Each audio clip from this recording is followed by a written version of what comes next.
membantu ibunya mengembala kambing dari siang hingga petang.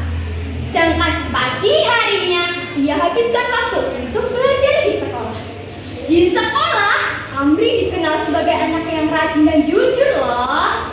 Meskipun hidupnya sebagai orang miskin, dia tak pernah malu kepada teman-temannya.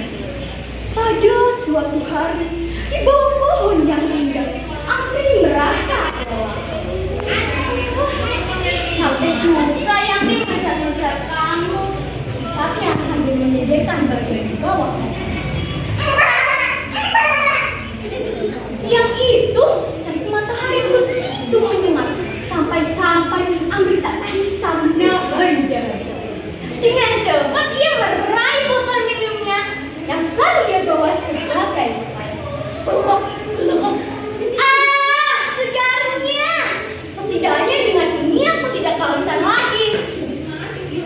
Dengan terus mengawasi kambing-kambingnya yang sedang memakan rumput di sekitar pohon tersebut, Amri memilih untuk membaca buku kesayangan itu.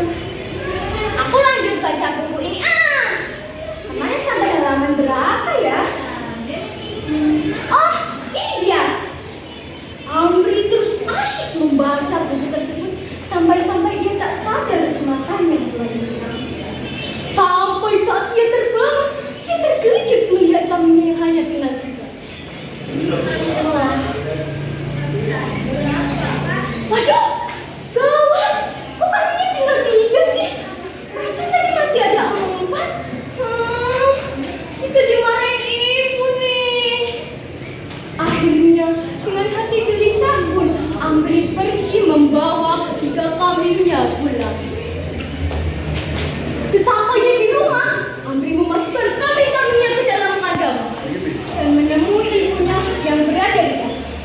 Ibu, Bu, Amri pulang, Bu.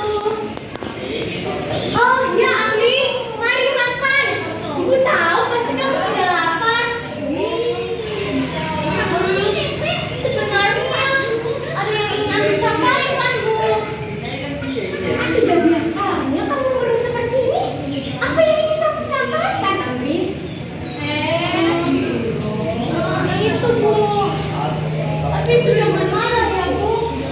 Amri pun menjelaskan kejadian yang telah menimpa. Apa? Kok kamu bisa sih ceramah seperti itu? Maafkan Amri, Bu.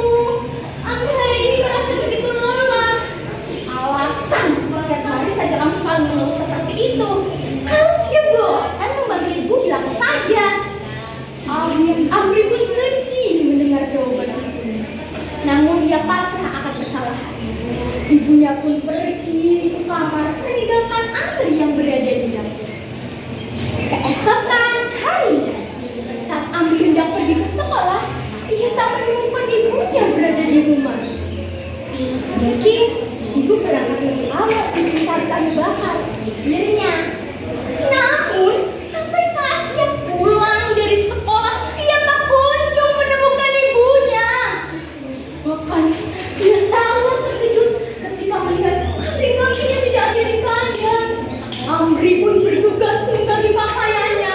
Dia ingin menjemput ibunya di tanah lapang biasa tempat dia mengembala. Namun, belum beranjak sekalipun dari rumah, ibunya tiba-tiba pulang dengan diri ketika kambing kesayangannya itu. Tanpa sepatah kata pun, ibunya masuk meninggalkan Amri yang tengah kebingungan di teras. Malam pun tiba, Amri memberanikan diri untuk berbicara lagi kepada ibunya. Bu, tadi di sekolah guru memberitahukan akan ada lomba pidato antar sekolah dan Bu Guru memilih Amri sebagai perwakilan sekolahku loh, Bu. Hadiahnya gede. Nanti kalau Amri menang, kan Amri bisa beli kambing buat ibu. Oh, ya sudah, semoga